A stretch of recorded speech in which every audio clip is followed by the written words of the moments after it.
Hola a todos et bienvenue dans cette nouvelle vidéo de vocabulaire dans laquelle on va parler du vocabulaire de la familia. Alors, on va pas revoir tout le mot de vocabulaire de la famille, mais on va voir les principaux avec quelques petites notes de culture au niveau du vocabulaire en Espagne. Alors, dans cette vidéo, justement, je vous propose de découvrir le vocabulaire de la famille, mais pas que. On va voir aussi, encore une fois, la formation du singulier, du pluriel, du masculin et du féminin. Allez, c'est parti. On va commencer avec un premier mot qui est super important et qui est très connu.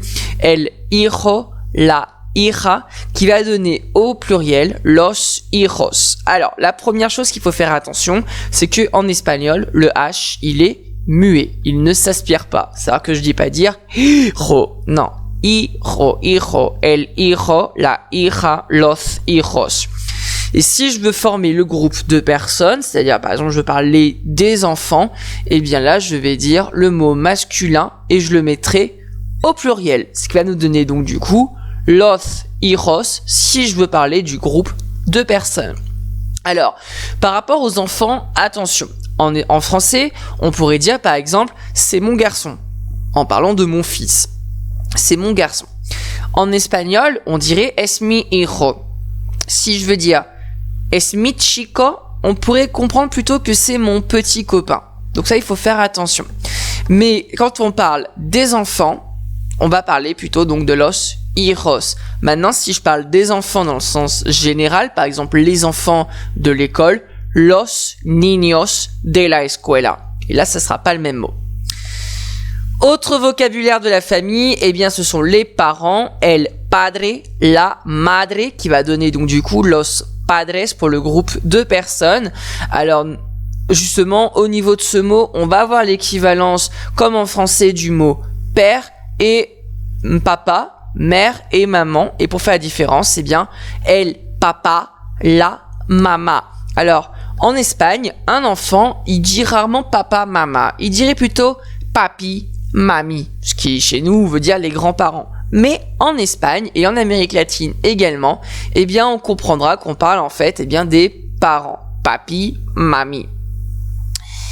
El hermano, la hermana, los hermanos pour le groupe de personnes, les frères et sœurs.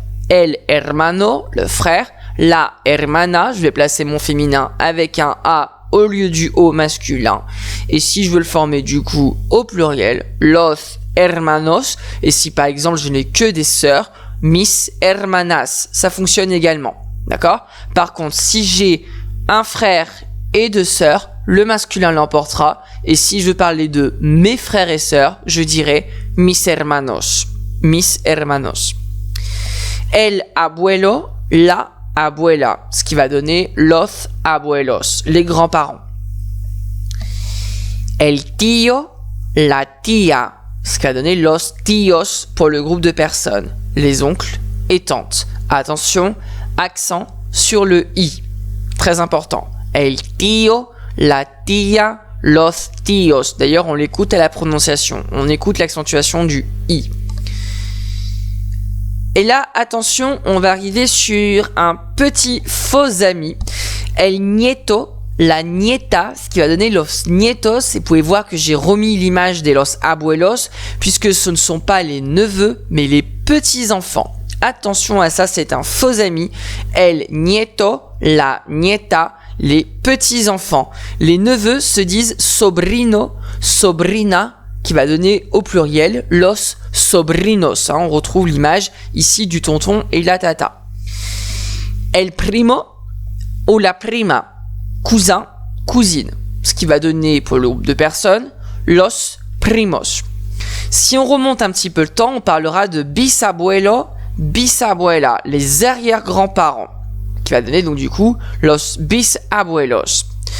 Autre côté de la famille, si par exemple je me marie et que je parle des parents de mon conjoint ou de ma conjointe, on parlera de los suegros, el suegro, la suegra, qui va donner los suegros, les beaux-parents.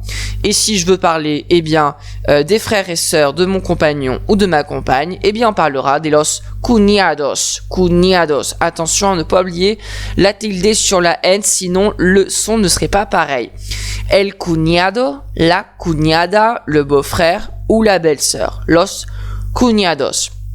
Voilà, c'est tout pour cette vidéo. J'espère qu'elle vous a plu. N'hésitez pas à vous abonner et activer les notifications pour ne pas louper les futures vidéos de vocabulaire. Et moi, je vous remercie et je vous dis hasta luego. Adios.